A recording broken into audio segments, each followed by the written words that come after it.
Hello, and welcome to A VO's Journey. My name is Anthony Pica. This show is all about helping the new and upcoming voiceover artists grow their business and sidestep all of the crazy things that I seem to keep stepping on. Welcome. It is Wednesday, the 5th, Cinco de Mayo. Welcome, and I hope you're having a great Wednesday. Today's topic is one that is very near and dear to my heart, and that is, when should I go full-time as a voiceover artist?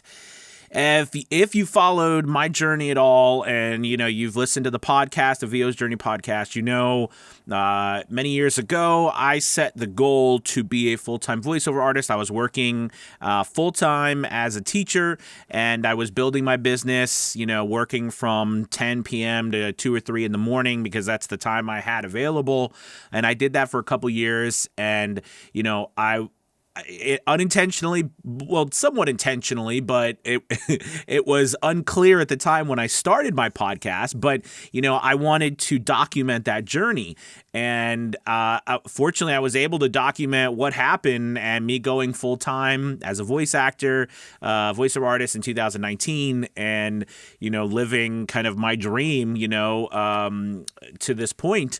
And I get asked this question a bit, and I think it's a really good topic because I remember quite clearly what was going on in my mind, what I was going through when I was trying to decide when I should go full-time as a voiceover artist, when I should, and if I should, what are the consequences, et cetera, et cetera.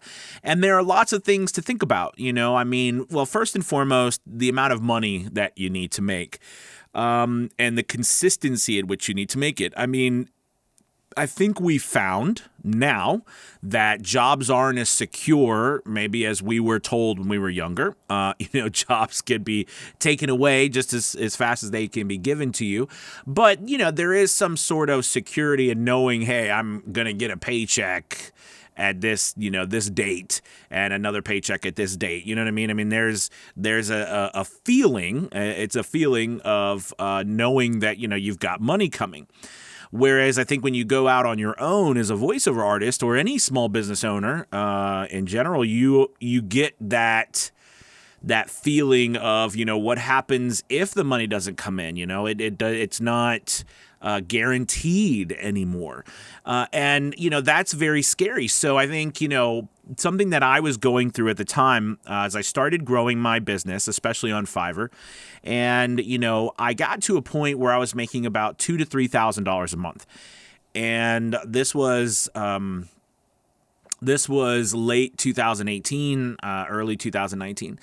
And, I had thought, listen, I like my regular paycheck from my job was around that month, about $3,000 a month was my paycheck. But because of the job I was in, I had benefits, and I had, I got an extra discount in insurance because my wife and I, were working in the same division, school division. So, we had benefits for insurance, extra benefits, cheaper. And so, all of that leaving, it was kind of scary because I needed that money. And on top of that, here's the thing that I also realized.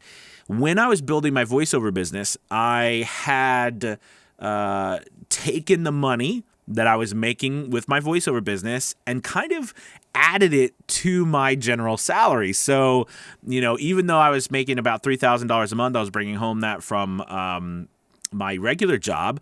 The $2,000 to $3,000 a month I was making from voiceover, I kind of combined it. So now I was making about, $5,000 to $6,000 a month, and using that total amount, right, to live.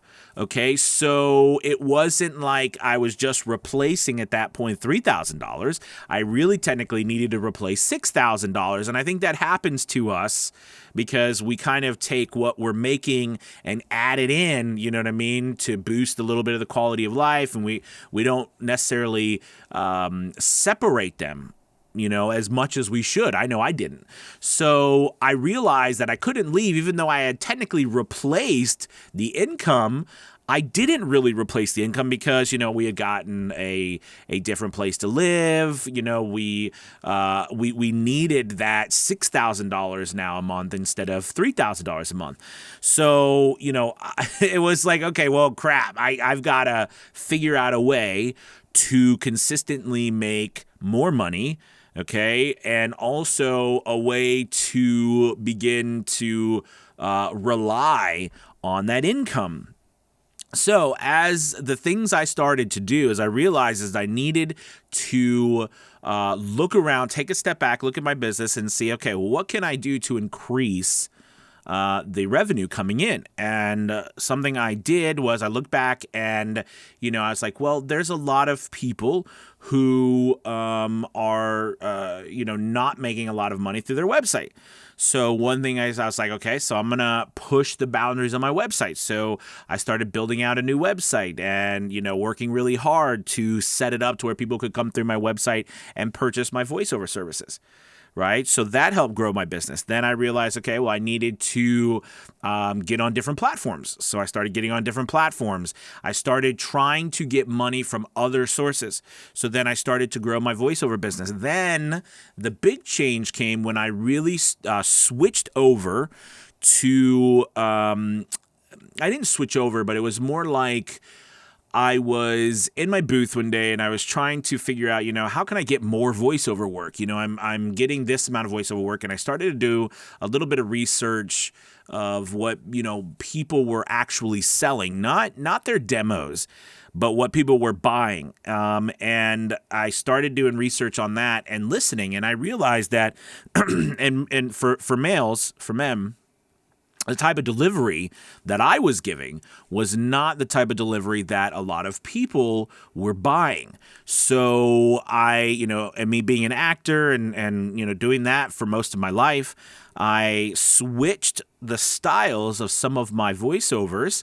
And especially the first spot on my demo, I created a whole new demo and everything. And I did it myself because I was trying to dive into how can I get my business to explode? And what I found was through that experimentation, through my research, I switched my demo.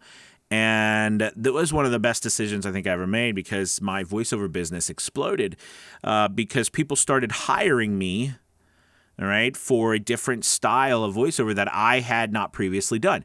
Previously, a lot of the voiceovers that I had done were very much like You Hear Me Now. Do you know what I mean? And sometimes, especially like, hello, I when I get excited or when I do something with energy, my voice can get high pitched. It's like, hey, it's exciting. All right. But I didn't think or didn't know, honestly, to do that research. And when I did, I found out that a lot of people do want guys and deliveries like this. A lot of people do want this. All right. And especially our day and age now. They want this type of voice. And, and now I'm not saying they don't want this voice, my kind of teaching voice that I'm telling you right now, but they want a different style. They want a deeper delivery. They want men with a deeper voice. And, there's always exceptions, and there's people who are looking for millennials. But not only so, because I don't have a deep voice, I can't go super deep. But what part of that also is how you're the authoritative / confident / real, if you will. Recently with the interview I did with J. Michael Collins, we spoke about this very thing about, the trends in the day and age we live in, what people are looking for. It's not so much being super happy. Anyways, the point I'm trying to make is that, I transitioned to that and my business literally doubled and almost tripled within a month. Then what happened is I started working with Fiverr. I got a seller success coach that came through the platform. I raised my prices. The prices started going up. They went from $5 to $10 to $15 to $20 to $30 to $40 like for 100 words. And then I started selling commercial rights and buyout rights. And then my average prices started it quadrupled. You know what I mean? My average price was around $20 or $30. It jumped up to $80, right? So, and nowadays, I don't do jobs. Most of my jobs are a couple $100 or more Do you know what I mean? People always buy rights, and they're usually more. They usually book a lot more with me. So, that was a massive change, and it all really came from me working through what people were looking for. And that's kind of digressing a little bit, but it was how I tripled my income in voiceover. Do you know what I mean? And as I did that, I found that, okay, well, now I have a viable amount of money because I was able to start making around $8,000 to $10,000 a month with voiceover. And when I got to that point, it was always in my mind, that was what I wanted personally to leave.